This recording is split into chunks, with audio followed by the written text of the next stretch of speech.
Apat na pinakamabibilis na 125cc sa magkakaibang brand ang tatalakayin natin ngayon. Mula sa magkakaibang specs at mga design na nakakabilib, ay malalaman nyo rin kung gaano nga ba talaga kalakas ang mga ito sa actual road riding. Ibang klase kasi talaga ang mga sports bike na ito na kung sa pagandahan lang ang labanan ay siguradong mahihirapan kang mamili sa kung ano nga bang gugustuhin mo. Mga specs and features na sinamahan ng safety at security sense at ilan pa sa mahalagang bagay kasama ng kabuuang presyo nito ay aalamin natin. Pero bago yun, syempre kung bago ka pa lamang po dito sa aking channel, baka naman kaibigan pwede mo maklik ang subscribe button pati na ang notification bell para naman ma-update kita palagi sa mga video na gagawin ko pa. Alright, simulan na natin to!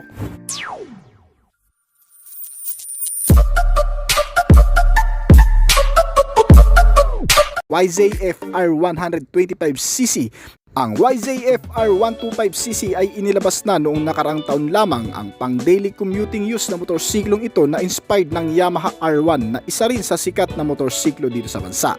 At sigurado sa taas na rin ng presyo ng gasolina ay napapanahon na din ang paglabas ng motorsiklong ito na may katipiran din daw sa fuel consumption. At hindi lang din sa patipiran ito nakakamangha kundi pati na rin sa performance level ng kanyang makina na kayang i-outperform daw ang ibang kakompetensya.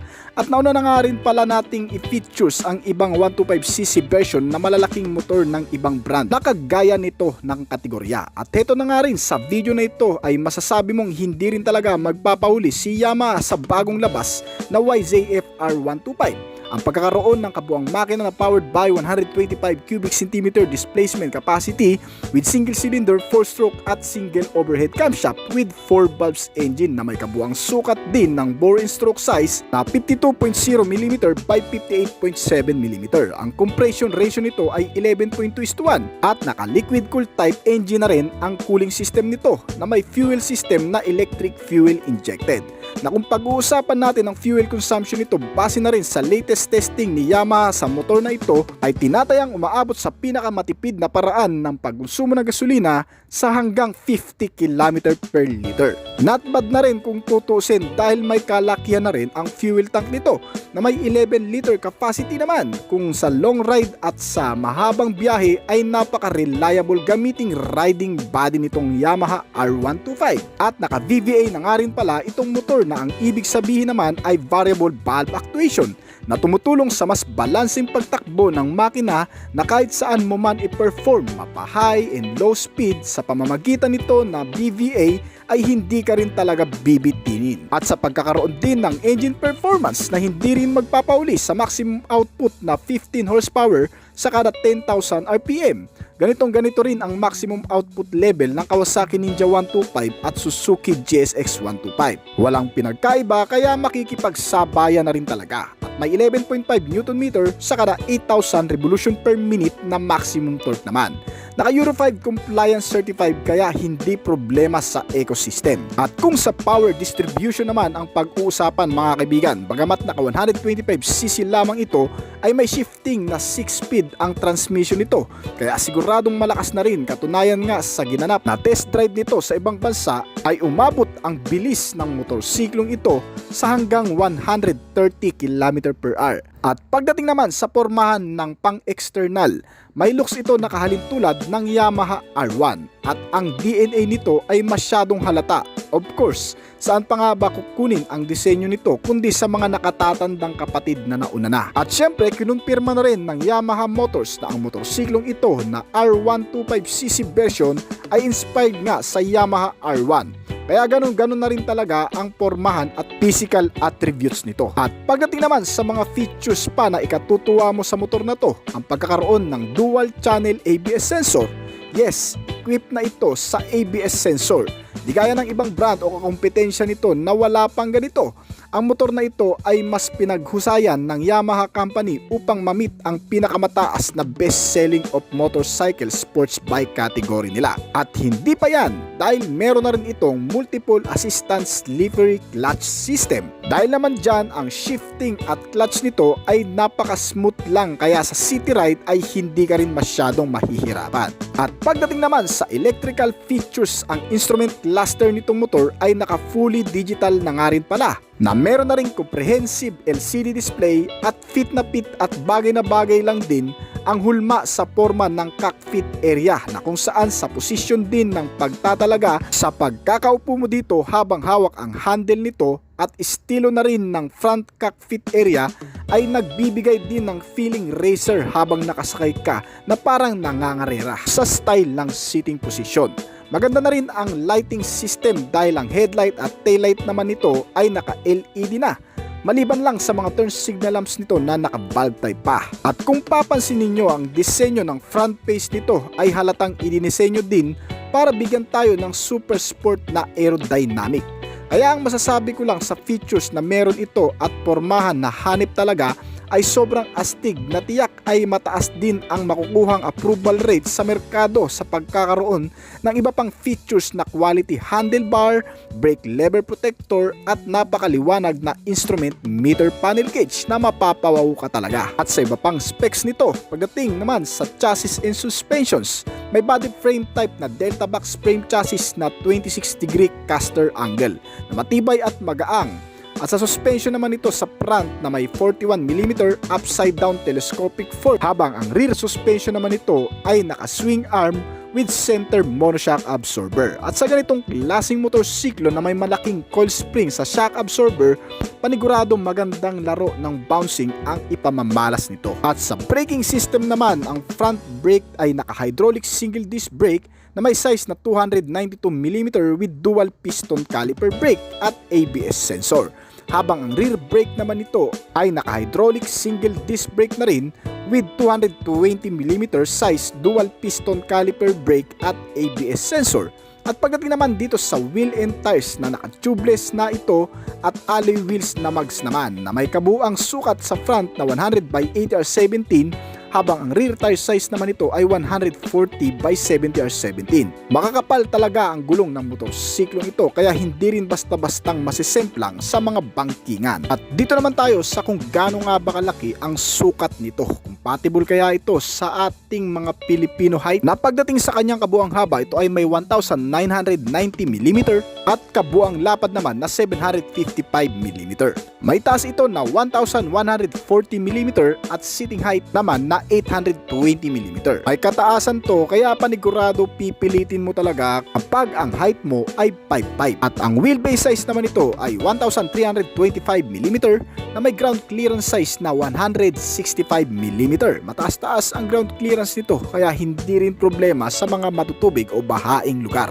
At para naman sa kabuang bigat nito, ito ay tumitimbang ng hanggang sa 144kg.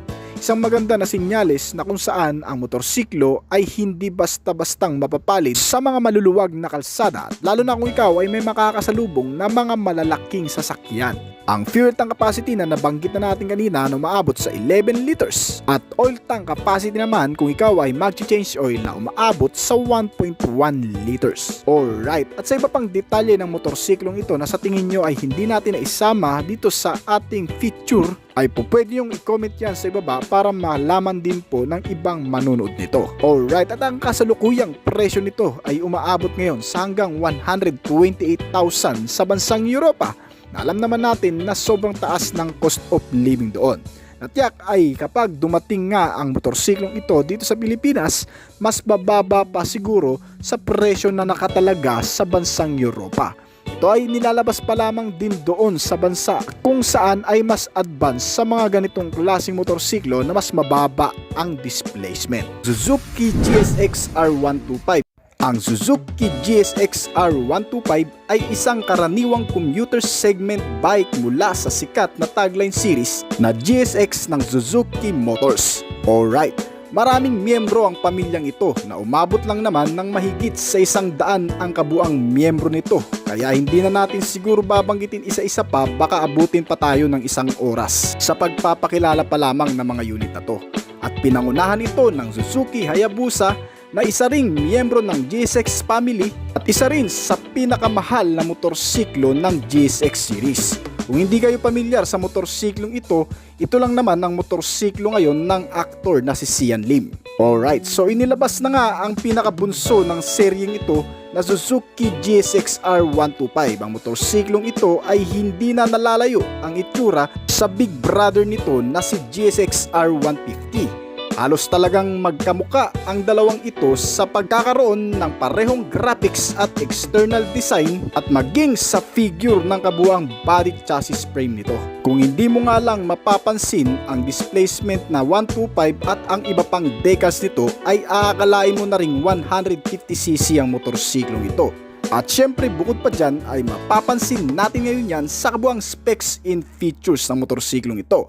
Tulad na lamang ng kabuang engine nito na naka single cylinder with 4-stroke and 4 valves na naka double overhead camshaft at may cooling system na naka liquid cooled engine at binubuo ng kabuang displacement capacity na 124 cubic centimeter na may napakalakas din namang engine performance dahil ang maximum power ng motorsiklong ito ay nasa 15 horsepower sa kada 10,000 revolution per minute habang ang maximum torque naman nito ay umabot sa 11.5 Nm sa kada 8,000 revolution per minute. May fuel system na fuel injection type at sobrang tipid din talaga ng motorsiklong ito sa gasolina dahil may average fuel consumption lamang ito na 55 km per liter. Yan ay pinatunayan ng Suzuki Motors Company sa pagkakaroon ng isang motorsiklong ala big bike pero napakatipid kumonsumo ng gasolina. Alright, ang transmission type nito ay naka-manual transmission with gearbox shifting na 6-speed. Ang bore stroke size naman nito ay 62 by 41.2 mm na may compression ratio na 11.0:1. Malakas-lakas na rin talaga ang makina ng motorsiklong ito kaya madalas ang GSX Sports Motorcycle type category din talaga ang ipinanlalaban sa mga motor racing. Sa format looks pa lamang din kasi na sinamahan ng aerodynamics, nakikilalanin ng marami na talagang pangkarerang motorsiklo ito. Pero pwede rin naman itong gamitin for daily use, service or para sa long drive depende sa kung saan mo gagamitin. Dahil nga sa lakas na rin ng makina nito at pagkakaroon ng mga features na magpapakonvenient sa iyo ay hindi na rin talaga magpapahuli sa ibang mga motorsiklo na kalinyada nito ang kategorya. At ang kagandahan pa dito guys ay talagang upgraded na rin ang features nito mula sa headlight na naka full LED type na kasama na ang taillight nito na naka LED type na rin. Maliban na lang siguro sa mga signal lamps nito na naka valve type pa. So ang disenyo ng mga signal lights nito ay nakalabas talaga sa mga pairings nito. So madalas sa ibang riders ay ayaw ng mga ganitong disenyo na nakalawit ang mga signal lights kasi baka ako sumabit at masira na lang umaputol. So ang kagandahan naman nito guys, since nakalabas ang mga signal lights nito ay mas mabilis kang makikita at mas visible kasi lalo na sa mga kasalubong mo kung saang direksyon ang tatahakin mo. Alright. At ang instrument panel naman ito ay naka full LCD digitalized instrument cluster na napaka-sporty din naman ng design. At bukod pa dyan guys ay meron na rin itong mga circle reflectors sa kada side ng buong fender nito. At ang kagandahan din sa motorsiklong ito ay very futuristic na rin. Ay lang key ignition nito ay naka-keyless entry na. At ang kagandahan dito guys ay napaka-silent na o wala nang ingay na maririnig sa makina nito kapag papa-startin mo dahil nga sa naka-keyless operation na. Bukod pa dyan ay may kasama na ring answer back key system. Ito ang sistema na kung saan mas madali mong matitrace ang motorsiklong ito kung maipapark mo sa maraming kamukha nito sa parkingan. Lalo na kung ang parkingan ay napakarami ring mga motorsiklo. So ang pinaka-advantage pa sa mga naka-keyless operation na o naka-transmitter key na ang motorsiklo ay hindi basta-basta magagalaw o makakarnap kung sakaling paggaganahin gamit ang mga electrical procedure. Dahil nga sa nakakilis ito ay secure na rin ito para sa motorsiklong ito. Right, at bukod pa dyan ay mayroon na rin itong mga passing light switch at engine side stand cutoff switch. Hindi lang yun guys, sinamahan din ito ng safety features na anti-lock braking system naman na naka dual channel ABS sensor pa. Kaya bukod sa security features ay mas mapapanatag ka rin dahil sa safety features nito na ABS sensor. Alright. May front brake system ito na naka single disc caliper piston brake na may size na 290mm at rear brake naman na naka single disc caliper piston brake din na may size naman na 187mm. Alright, at para man sa wheel and tires nito, ang kabuang size ng gulong nito sa front ay nasa 90 by 80 R17 habang ang rear tire size naman nito ay 130 by 70R17. Naka-tubeless at alloy wheels na rin ang mags nito at makakapal din talaga ang gulong ng motorsiklong ito na bagay lang din naman sa bulky na itsura nito. At syempre dahil nga sa pinangbabangking madalas ang mga ganitong klaseng motorsiklo kung mapapatakbo ng mabilis ay very safe na rin sa kakapal ng gulong nito. Dahil nga sa ganong size ay mas makapit at safe ka na rin makakapag-banking kung sakaling gagamitin mo ito sa marilaki or sa kahit saang lugar na pakurbada. Kung iba-banking ay very safe na rin. Pero syempre depende rin sa type ng gulong yan kasi may mga gulong din tayo na brand na sobrang dulas naman kahit bagong bili pa lang. Alright, at para naman sa chassis and suspensions ng motorsiklong ito. Ang front suspension nito ay naka-telescopic fork with coil spring at may oil dump na nakasama. So madalas lang natin nakikita ang mga oil or oil dump sa mga shock absorber na panglikod. So dito kasi sa motorsiklong ito ay maging sa front suspensions nito sa telescopic fork ay may oil dump na nakasama. So hydraulic na rin ito at napakaganda ng bouncing o laro ng bounce nito kung may dadaan natin sa mga malulupak o mahahams na kalsada. At para naman sa rear suspension nito ay naka-link type coil spring with center monoshock absorber na may kasama na ring oil dump. Kaya ang mga suspensions nito sa front and rear ay talagang upgraded din sa pagkakaroon ng oil dump. Alright, at dito naman tayo sa dimensions and capacity. Malalaman natin kung gaano nga ba kalaki ang motorsiklong ito at kung kaya nga ba natin dalhin ang ganitong klaseng motorsiklo. Alright, unang-una na nga dyan, ang fuel tank capacity ng motorsiklong ito na may 11.2 liters ang full tank at may 1.5 liters naman para sa engine oil nito. May kabigatan din talaga ang motorsiklong ito dahil ang kabuang timbang nito ay umaabot sa hanggang 134 kg. Maganda rin naman ang mga ganong klaseng bigat kasi nga kung gagamitin mo ito sa pangmalayuang biyahe at sa napakabilis na takbo ay hindi ka basta-bastang mawawala sa pagmamaniobra kung makakasalubong ka man ng mga malalaking truck sa kalsada at sa lakas ng impact ng hangin na sasalubong sa'yo. Kaya okay na rin talaga ang ganitong bigat ng motorsiklong ito, lalo na sa pagkakaroon nito ng average top speed na umaabot sa 120 to 125 km per hour. So mabilis-bilis na rin talaga ang ganong klaseng arangkada. Sa baba lang ng engine nito na 125cc ay siguradong sisibak na rin ito ng maraming motorsiklo sa kalsada. Alright, at para naman sa seating height nito, alright, siguro kayang-kaya natin to sa Filipino height natin na umabot kasi ang seating height nito sa 785mm.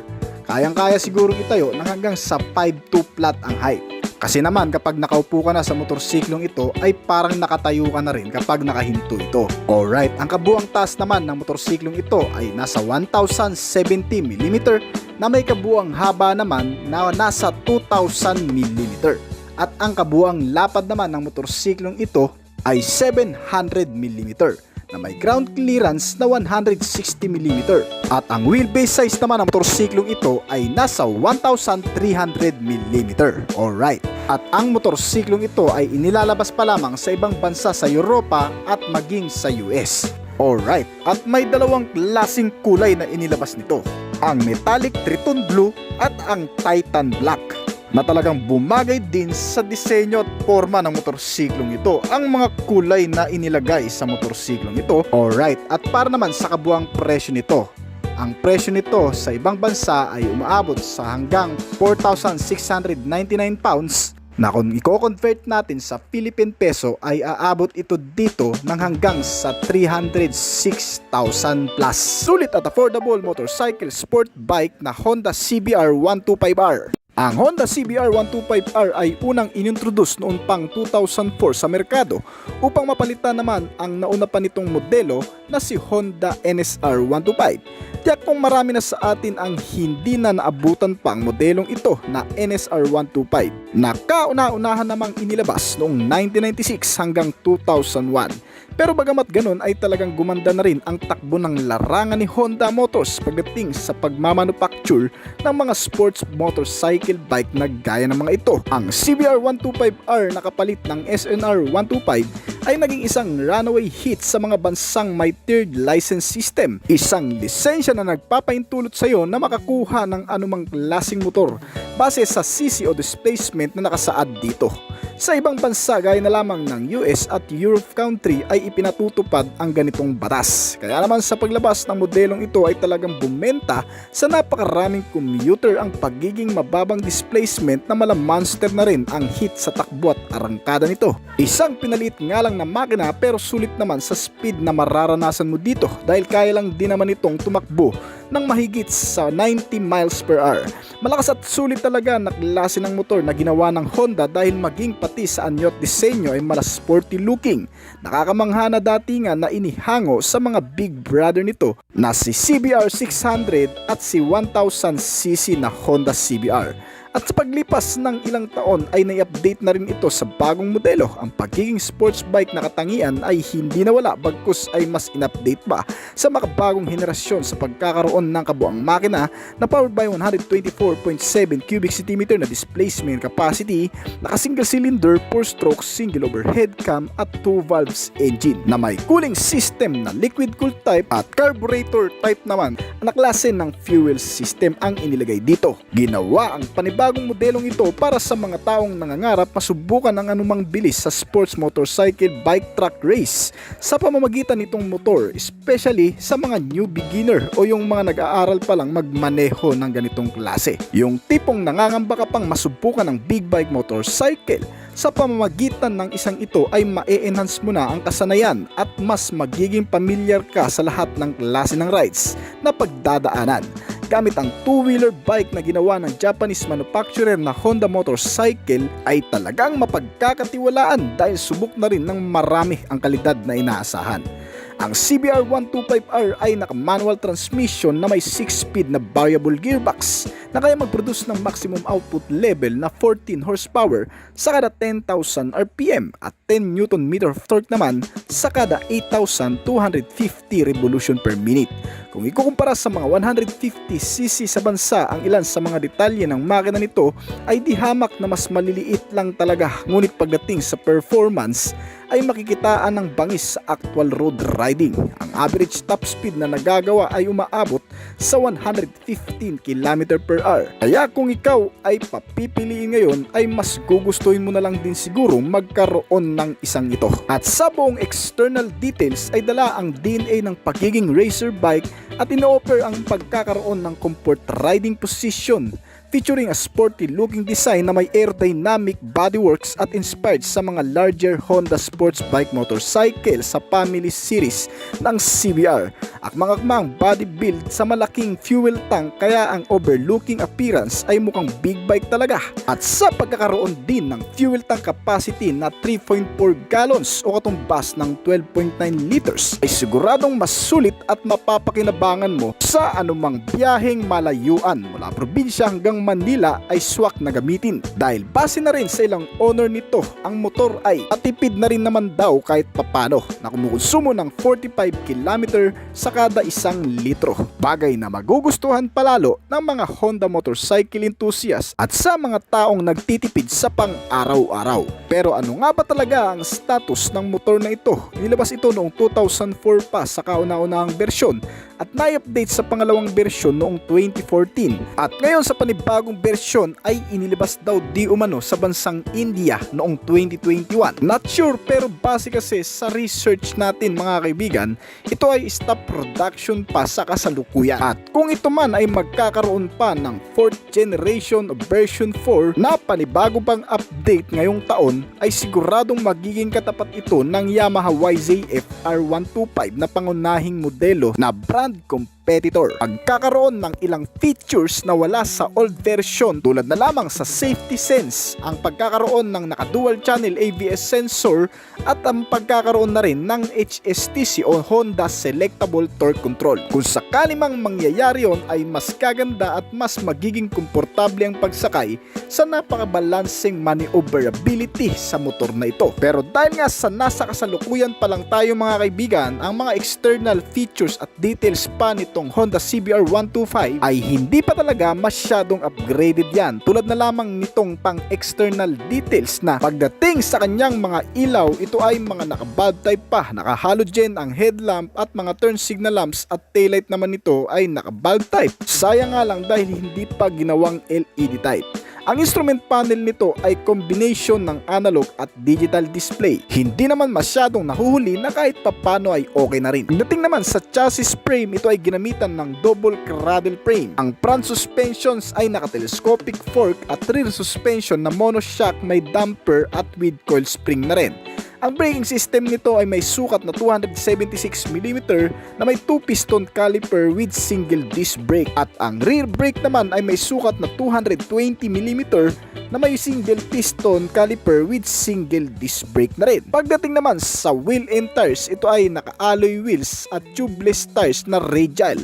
Ang front tire size nito ay 100/80R17 at rear tire size naman na 130/70R17. May bore and stroke size na 43.7mm by 58mm at compression ratio na 10.0:1. Para naman sa kabuang sukat, ang motor na ito ay hindi ganong kalakihan kumpara sa mga naunang big brother nito na may malalaking makina. Dahil pagdating sa dimensions, ang overall length o haba nito ay may sukat na 1,946mm at kabuang lapad na 792mm. May seating height ito na 792mm at wheelbase size na 1,313mm. Ang ground clearance nitong motor ay 186mm at may kabuang bigat na 136kg. May kabigatan pagdating sa timbang pero perpekto para sa long ride at sa mga malalawak na kalsada, lalo na kung may makakasalubong kang malalaking sasakyan.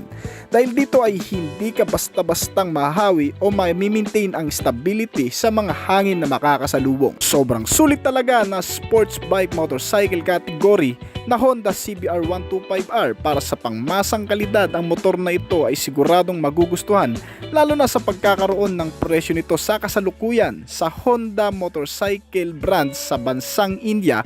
Ito ay nagkakahalaga ng 100,000 rupees na kung i-convert natin sa Philippine peso, ito ay aabot lamang sa 67,900 pesos dito sa bansa. Yun nga lang mga kaibigan, sa ilang paglipas na ng panahon o taon ay naidagdag ang mga specs or features at bagong update sa motor na ito, hindi pa rin nakakarating sa bansa. Kaya tuloy tayo ay nanghihinayang sa mga magagandang motor na inilalabas lamang sa ibang bansa. Kawasaki Ninja 125. So, konting background lamang po mga kaibigan. Ang Kawasaki Ninja ay isang pangalan na ibinigay sa ilang serye o series ng Kawasaki sports bike na nagsimula noong 1984 pa. At noong inilabas ang GPZ 900R, nag-trademark ang Kawasaki Heavy Industries ng isang bersyon na salitang ninja sa anyo ng isang word mark na ang ibig sabihin ay isang nakaistilong script o forma ng isang motorsiklo sa bahagi ng full body figure nito. Makikita natin ang buong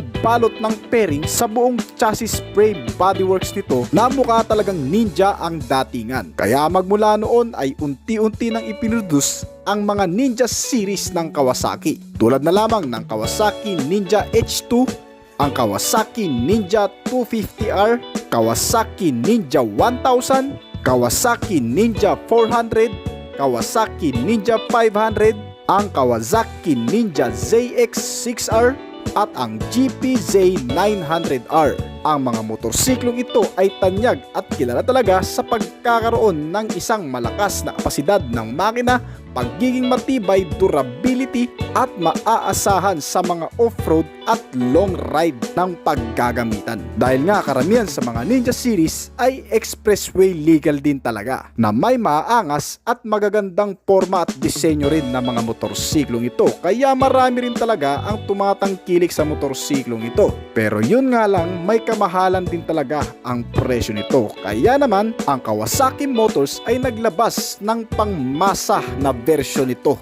ang Ninja 125 na talagang hinago rin ang format, disenyo at ilang mga specs and features sa mga big brothers nito na siguradong mai-experience na natin gamit ang motorsiklong ito na pangmasa lang ang presyo. Tulad na lamang ng anti-lock braking system, equipped na rin ang motorsiklong ito sa ABS sensor. Hindi na rin siguro tayo mahirapang mag-practice kung bago pa lamang tayong natututo sa manual motorcycle dahil sa safety features nito sa kanyang braking system na ABS sensor. Napakatipid din ng motorsiklong ito sa pagkonsumo ng gasolina dahil umaabot lamang ng 50 km sa kada 1 litro ng gasolina ang nakukonsumo ng motorsiklong ito. Marahil marami ang nagtataka kung bakit sobrang tipid ng motorsiklong ito. Bagamat napakalakas naman kumonsumo sa gasolina ng mga big brother nito na may mga matataas na kapasidad ng makina. Yun kasi ang pagkakaiba nito. Kapag mas malaki ang makina at mas mataas ang displacement,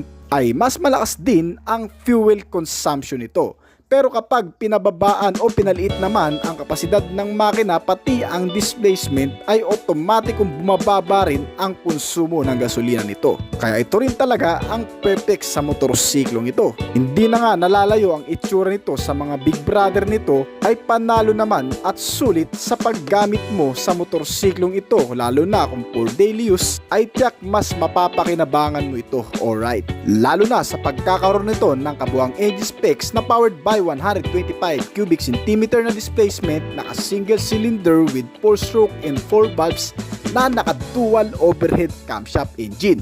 Naka liquid cooled na rin ang cooling system nito at naka manual transmission na may gear shifting na variable 6-speed. At bukod pa dyan guys ay nariyan pa rin naman ang iconic design at color nito na talagang tumatak na sa maraming Pilipino, kaya hindi na rin akakalain ng iba na isang modelo ito ng pinakababatang kapatid ng versyon ng Kawasaki Ninja. Alright, hindi na rin pahuhuli ang maximum power level ng motorsiklong ito. Pagdating kasi sa engine performance nito ay may maximum power na 15 horsepower sa kada 10,000 RPM at may maximum torque naman na 11.7 Nm sa kada 7,700 revolution per minute. At base rin sa mga nakagamit na ng motorsiklong ito sa ibang bansa, ay na-reach na ng motorsiklong ito ang 100 km speed sa loob lamang ng 13 segundo. Kaya naman may average top speed ito o kabuang top speed na nagawa ang motorsiklong ito na umabot sa 120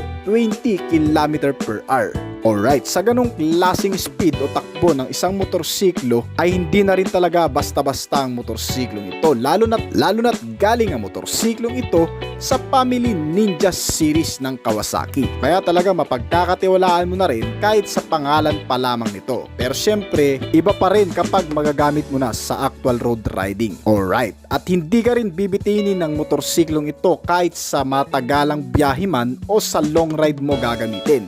Dahil nga may fuel tank capacity nito na 11.2 liters ang kapasidad ng full tank nito, na mahaba-haba rin talaga ang matatakbo mo dahil sa sobrang tipid nga rin kumonsumo nito na umaabot rin talaga sa 45 to 50 km per liter. At para naman sa brake type nito, meron itong 290mm single disc brake with dual piston calipers sa front brake nito at may Zeiss na 220mm disc naman at dual piston brake calipers sa rear brake naman nito. At syempre ang kagandahan dyan guys, very safe na talaga dahil naka dual channel ABS sensor na.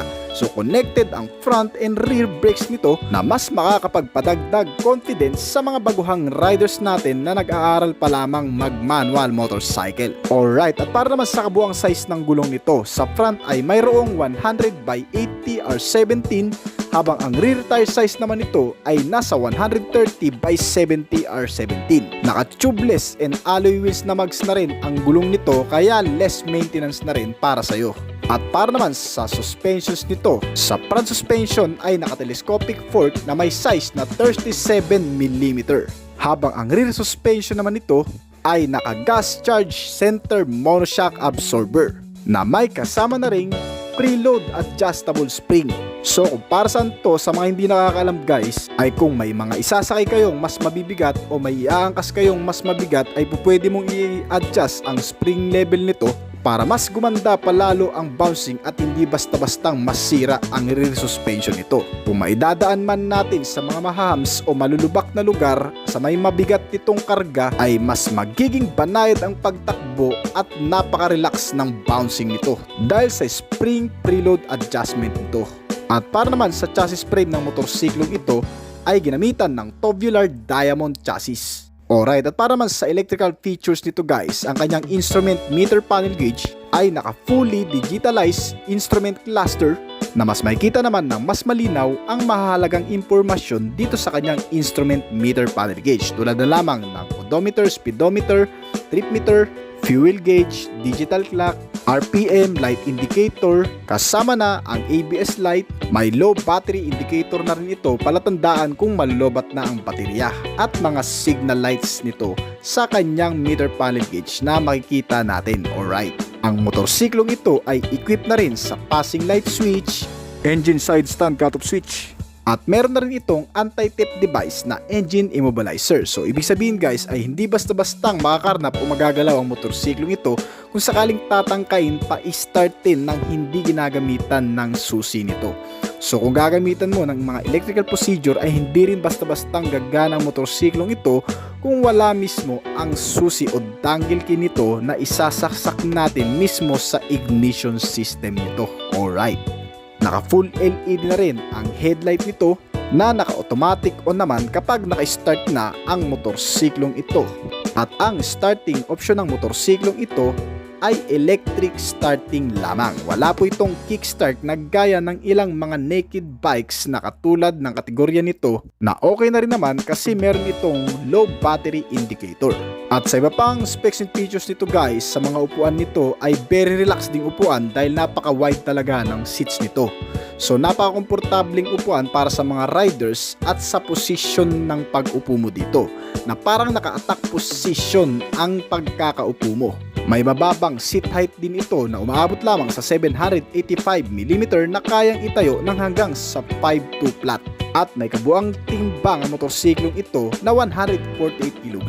Medyo mabigat talaga ang ganitong klase motorsiklo dahil nga sa sobrang bulky nito sa laki ng mga fairings na nakakabit dito at sa mga bodyworks at mga mechanic works nito na nakapaloob sa motorsiklong ito na may malaki ring talagang tangke kaya sobrang bigat talaga nito na umaabot sa 148kg. Na yun na rin naman ang kagandahan sa motorsiklong ito dahil kapag idadaan mo ito sa mga off-road o maluluwag na kalsada at may makakasalubong kang malakas o malaking truck ay hindi basta-bastang mahawi ng hangin na napakalakas na makakasalubong ng motorsiklong ito. Alright, may ground clearance na 170mm na napakataas din naman kung maidadaan mo sa mga matutubig na lugar o mga bahaing kalsada ay hindi basta-basta ang aabutin ang makina nito na ikatitirik ng motorsiklong ito. Alright, at para naman sa kabuang presyo ng motorsiklong ito ay umaabot sa $2,100 na kung direkta natin i-convert sa Philippine peso ay aabutin ito ng hanggang sa 120 to 122,000 dito sa Philippine money.